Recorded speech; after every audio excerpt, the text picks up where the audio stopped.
Hello, একটি small bore single acting pneumatic সিলিন্ডারের direction ও স্পিড কন্ট্রোলের জন্য সার্কিট নির্মাণের এই সেশনে আপনাকে স্বাগত।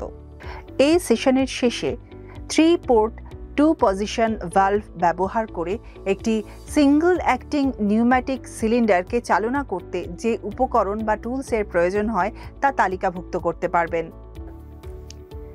এবং সার্কিটের কার্যকলাপ পরীক্ষা করার জন্য কিভাবে ট্রেনার বোর্ডে সার্কিট সংযোজন করতে হয়, পাশাপাশি কিভাবে টিউবগুলিকে যুক্ত করতে হয় তা আপনারা বর্ণনা করতে সক্ষম হবেন। আসুন এখন 3 পোর্ট 2 ওয়ে ভালভ ব্যবহার করে সিঙ্গল অ্যাক্টিং সিলিন্ডার চালানোর প্রয়োজনীয় টুলস ও উপকরণগুলো সম্পর্কে জানি।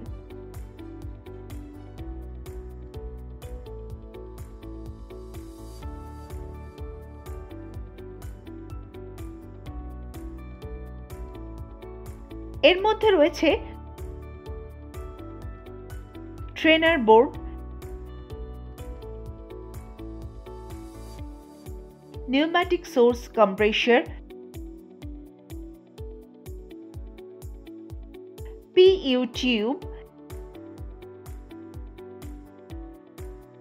FRL unit, 3 port 2-way valve এবং সিঙ্গল অ্যাক্টিং সিলিন্ডার।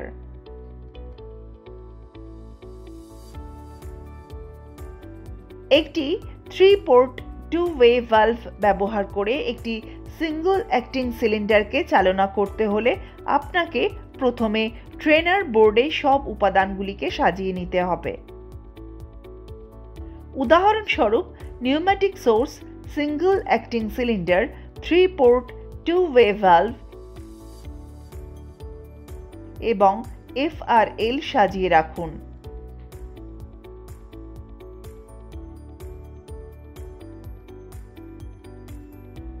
এখানে প্রদর্শিত উপাদানগুলির জন্য ISO 1219 চিহ্নগুলি দেখুন।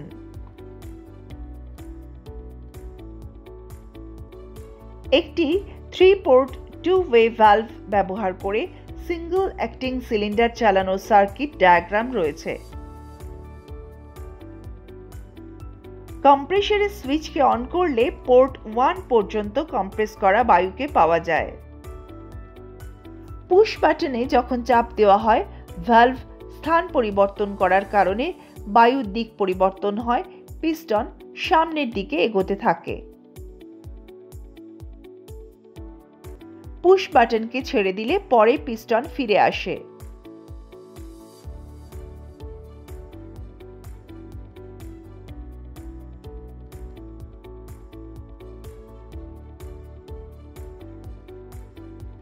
এখন সার্কিট ডায়াগ্রামে দেখানো উপাদানগুলি সাজানোর প্রক্রিয়া দেখে নিন। প্রথমে যেভাবে দেখানো হয়েছে সেভাবে ট্রেনার বোর্ডে উপাদানগুলিকে সাজান। তারপরে সোর্সকে FRL এর সাথে এবং FRL কে 3 পোর্ট 2 ওয়ে ভালভের ইনপুট পোর্ট 1 এ যুক্ত করুন। এরপর 3 পোর্ট 2 ওয়ে ভালভের আউটপুট পোর্ট 2 কে সিঙ্গল অ্যাক্টিং সিলিন্ডারের ইনপুট পোর্টে যুক্ত করুন। কানেকশনগুলি সঠিক আছে কিনা সে বিষয়ে নিশ্চিত হন এবং বায়ু সরবরাহ করুন। এখন সার্কিটের ফাংশনকে যাচাই করতে গেলে প্রথমে আপনাকে পুশ বাটনে চাপ দিতে হবে। আপনি পুশ বাটনে চাপ দিলে পিস্টনের সামনের দিকে যাওয়া উচিত।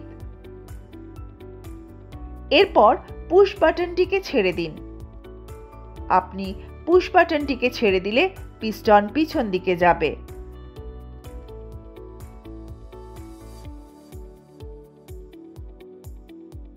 পুশ বাটনকে চাপ দিয়ে এবং ছেড়ে দিয়ে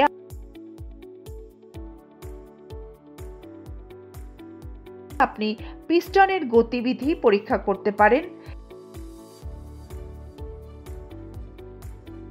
এবং এর মাধ্যমে এই উপসংহারে পৌঁছতে পারবেন যে সিঙ্গল অ্যাক্টিং সিলিন্ডারের চলাচল একটি 3 পোর্ট 2-ওয়ে ভালভ দ্বারা নিয়ন্ত্রণ করা যেতে পারে।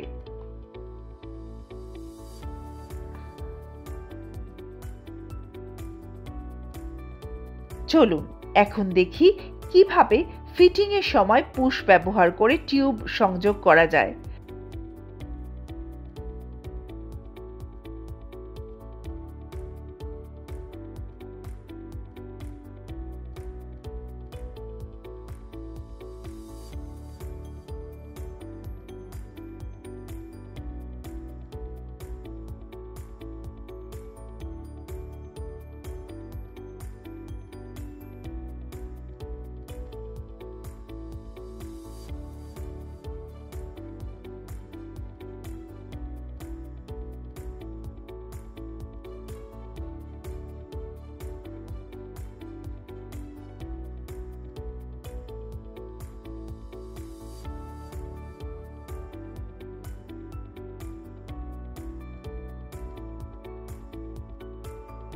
প্রথমে আপনাকে পুল ব্যাক রিংকে চেপে ধরতে হবে, তারপর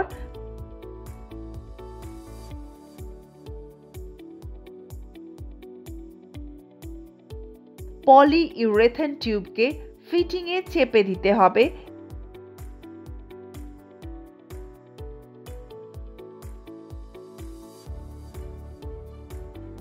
এবং রিংকে টানতে হবে। সবশেষে লকের দিকে লক রিংকে চেপে দিতে হবে।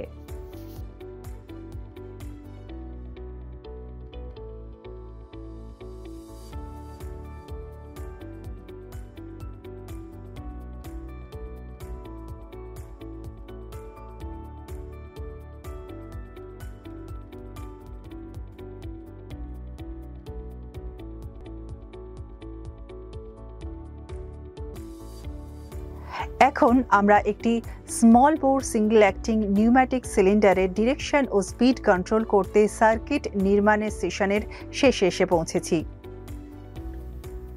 এখন আপনারা নিশ্চয়ই 3 পোর্ট 2-ওয়ে ভালভ ব্যবহার করে একটি সিঙ্গল অ্যাক্টিং সিলিন্ডারকে চালনা করতে যে টুলস ও উপকরণের প্রয়োজন হয় তা তালিকাভুক্ত করতে পারবেন। পাশাপাশি সার্কিটের কার্যকলাপ পরীক্ষা করতে ট্রেনার বোর্ডে কিভাবে সার্কিট সংযোজন করা হয় এবং টিউব লাইনগুলিকে কিভাবে যুক্ত করা হয় সে সম্পর্কে আপনারা বর্ণনা করতে সক্ষম হবেন।